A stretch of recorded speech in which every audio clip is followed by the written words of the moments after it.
আমার এখন এই মুহূর্তে 500 টাকা লাগবে, কারণ এখন যাবো আমি মার্কেটে, মার্কেট থেকে যাবো পার্কে, পার্ক থেকে আবার আসবো মার্কেটে, তারপর আমি বান্ধবীর সাথে ঘুরবো, ঘুরার পর একসাথে বাসা আসবো।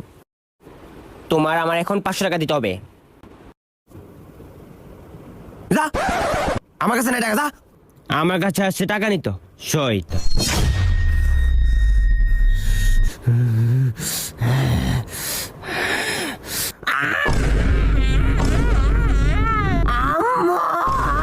আমাকে মারছে আম্মু, মারছে আম্মু, মারছে আমারে। কত বড় শয়তান!